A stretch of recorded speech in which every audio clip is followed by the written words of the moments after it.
RMC, Apolline Matin. Apolline de Malherbe. 7h39 et vous écoutez RMC. L'invité du jour. L'invité du jour, c'est vous, Jean-Philippe André, bonjour. Vous êtes le patron de Haribo, les bonbons Haribo, Haribo France, mais vous êtes également le président de l'ANIA. L'ANIA, c'est l'Association des industries alimentaires. C'est les 17 000 plus grosses entreprises de l'industrie alimentaire, ce qu'on appelle les industriels, dans ce jeu à trois, avec les producteurs, c'est-à-dire notamment les agriculteurs, avec les industriels, vous, et avec la grande distribution, Super U, Leclerc, Intermarché, Auchan et autres. Vous êtes les gros méchants dans cette histoire.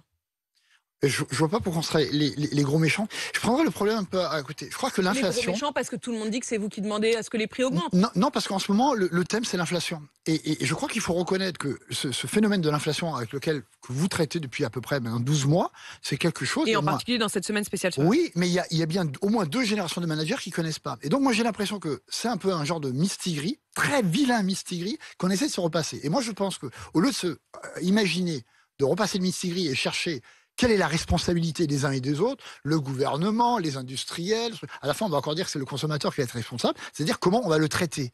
Et nous, notre objectif, on est dans le money time là, on a encore quelques jours pour... Ce qu'on appelle le money time, pour qu'on comprenne tous bien de quoi il s'agit. Ce sont les jours les plus longs. C'est ces jours les plus longs pour vous et pour la grande distribution, c'est-à-dire ce sont les moments de négociation commerciale. Elles sont fixées par la loi le 28 février à minuit.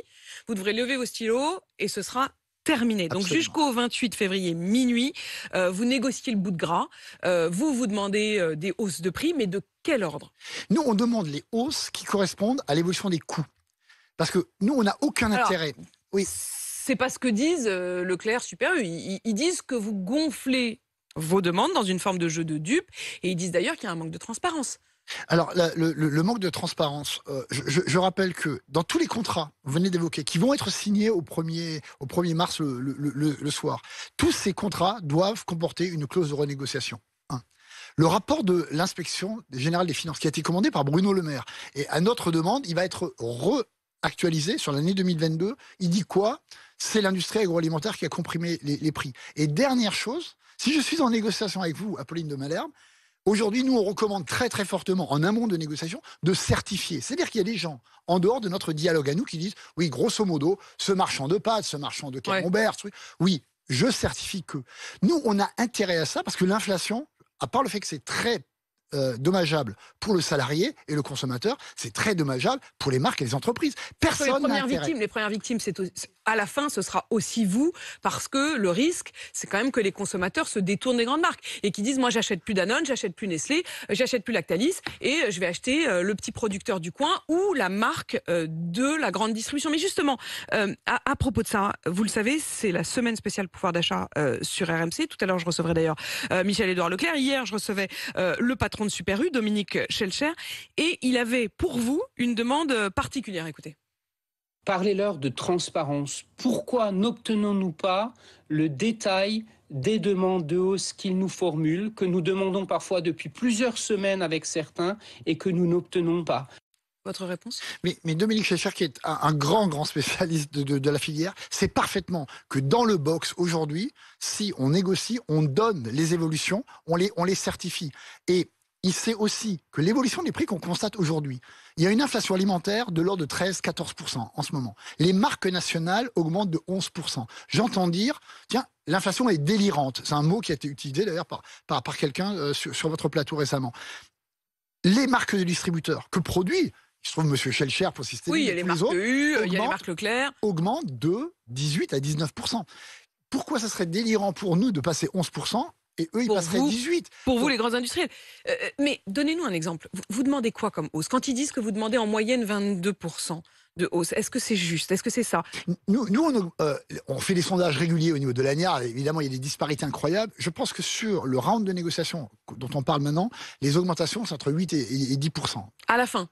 À la fin de la course. En demande. L'an dernier, au même eux moment. disent que c'est 20%, alors qui ment? Mais non, mais il peut y avoir ponctuellement, il y a une marque que je connais très très bien, qui peut demander ponctuellement 20%. Mais ça s'explique. Alors vous pensez quoi, à Haribo? Je peux penser à la marque que je représente, mais je suis pas là pour ça. Mais si depuis 1 an, vous n'avez pas augmenté vos prix, vous pouvez effectivement afficher les tarifs à plus 25%, mais qui sont parfaitement justifiés. Mais en moyenne, on ne parle pas de ça. Je rappelle que l'an dernier, au même moment, on avait à peu près des hausses de 6 à 7%. Au final, il en est resté 3. Ce qui est très important, c'est que ne pas prendre le risque de ne pas affronter vraiment la bataille de l'inflation, mais l'inflation alimentaire en Allemagne est de 20%. On ne va pas dire ici que les Allemands, ils gèrent moins bien. En Allemagne, en Espagne, l'inflation est plus élevée. Et si vous ne gérez pas bien la bataille de l'inflation, vous risquez d'en perdre une deuxième qui va venir derrière, c'est la bataille de la pérennité des entreprises. Et là, on perdrait 2 fois. C'est à ça que j'allais venir. C'est-à-dire que quand vous dites la bataille de la pérennité des entreprises, c'est que, en fait, tous ceux qui nous écoutent ou qui nous regardent le savent bien en faisant leurs courses. Il y a des moments où, du coup, on se dit, bon, ok, on achetait du Coca, on va plus acheter de Coca. On achetait des bonnes marques de yaourt, on va plus acheter des bonnes marques de yaourt. Et à la fin, c'est quand même vos marques qui vont y perdre. C'est-à-dire vos marques vont y perdre parce qu'elles vont devenir des marques de luxe dont on va se détourner. Parce qu'on aura le choix entre une différence de prix trop élevée entre un yaourt Danone et un yaourt premier prix. Est-ce que vous ne risquez pas de vous détourner des consommateurs? Et donc vous venez magnifiquement de démontrer que l'inflation, s'il y avait des effets d'aubaine, je suis en ça, ce serait parfaitement contre-productif pour nous. Nous n'avons pas intérêt. Vous y perdriez. Si j'augmente trop un sachet de bonbons, si j'augmente trop mon camembert, etc., on va se détourner de moi. Vous comprenez bien. À moins d'être devenu idiot, complètement idiot en quelques mois, il y a une relation de confiance avec les marques qui s'est créée sur 50 ans en France. On n'est pas devenu dingo en une nuit pour mettre en péril le niveau des marques. Par contre, on n'est pas non plus idiot, et ça serait irresponsable de mettre en péril la pérennité de nos entreprises. Jean-Philippe André, vous qui représentez justement les grands industriels de l'alimentation en France, quand au début de la semaine, Bruno Le Maire nous dit qu'il n'y aura pas de mars rouge, c'est-à-dire ce mois où, effectivement, juste après ces négociations, les prix augmenteraient de manière nette, brutale, est très élevé. Le lendemain, un spécialiste de l'agroalimentaire et de la grande distribution nous disait si, il y aura un mars rouge parce que mécaniquement les prix vont augmenter de manière assez spectaculaire en mars. Quelle est votre position à vous au regard des négociations dans lesquelles vous êtes en ce moment? Bruno Le Maire, que nous avons rencontré aussi lundi. Lundi, il vous a tous vus. Et vous vous êtes tous vus d'ailleurs. La grande industrie. Comme la grande vu. Hier soir, j'étais avec Madame Grégoire, la ministre de la Consommation, elle est aussi consommation. À l'époque, quand Bruno Le Maire réagit, et je crois qu'il a raison, sur le fait qu'il n'y a pas de mars rouge, c'est parce que précédemment, on a dit, il y aura un mars rouge, on parlait de 30-40% d'augmentation. Il faut arrêter d'agiter les peurs. On parlait de 30 à 40, on parlait de 20, c'était déjà beaucoup. Mais il n'y aura pas 20% d'augmentation de l'alimentaire le 1er mars. Il n'y aura pas 20% d'augmentation de l'alimentaire en mars. Il y aura encore des augmentations. Pourquoi ? Il y a des contrats de matières premières qui font encore partie de notre univers aujourd'hui, que nous achetons encore à ce prix-là, et il ne vous aura pas échappé non plus que l'énergie est un élément qui n'a pas été encore répercuté. J'ai pas beaucoup confiance d'ailleurs que dans les boxes de négociation, le niveau de l'énergie soit en définitive pris en compte. Donc tout ça nous fait dire qu'on doit avoir une vraie juste prise en compte des coûts, mais il n'y aura pas des chocs d'inflation. Il n'y aura pas un choc. Je reçois tout à l'heure à 8h30 Michel-Édouard Leclerc. Vous avez un message pour lui?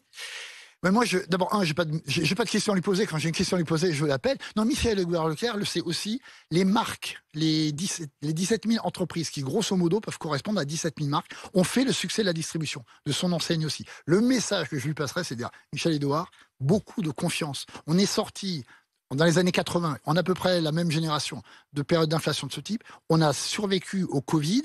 Il y a une vraie confiance à faire entre l'industriel et le fournisseur pour sortir de cette période. Ça se joue aussi à ça. Voilà. Donc vous ne voulez pas qu'il surjoue en quelque sorte le bras de fer? Non, c'est pas de surjouer, c'est de dire nous on a vraiment besoin de nos clients. Moi, Michel-Édouard Leclerc, c'est pas un distributeur, c'est un client. Dominique Schelcher, c'est un client. J'ai besoin de lui. Et eux, ils ont besoin de nous parce que, je le répète, le succès de leurs enseignes sur les 50 dernières années, elles ont été faites par les marques nationales. Voilà. Donc, à la fin, pour le consommateur, pour ceux qui nous écoutent ce matin, vous leur dites qu'il n'y aura pas une augmentation brutale de 20% au mois de mars. Non, vous imaginez plutôt que l'inflation se poursuive à peu près au même rythme qu'elle est aujourd'hui. Il y aura sans doute encore un effet d'inflation après le 1er mars, parce que sinon il y aura l'impact. Et après, il y aura sans doute une stabilisation. Attention à ne pas confondre arrêt de l'inflation et baisse des prix. Attention, c'est différent. Il y aura peut-être un moment... Arrêt de l'inflation, ça veut dire que ça reste à un palier. Ça ne va pas pour autant baisser. Peut-être, moi je ne suis pas un économiste, mais moi, à l'intuition, je pense que les prix vont rester à un niveau haut, c'est-à-dire qu'il n'y aura sans doute pas de recul de prix, mais il y a un moment, l'inflation va se tasser. Votre intuition, elle est aussi quand même nourrie de tout ce que vous vivez en coulisses dans ces rounds de négociations. Donc elle est appuyée aussi sur cette expérience. Je sais que vous y retournez, il est 7h49 et Michel-Édouard Leclerc va lui aussi passer par le studio d'RMC avant de vous retrouver dans ces rounds de négociations. Jean-Philippe André, merci d'être venu dans le studio d'RMC. Vous êtes le président de Haribo France et vous représentez donc l'ANIA, l'association de tous les industriels alimentaires. 17 000 grandes entreprises en France, 7h49 sur RMC. RMC jusqu'à 9h.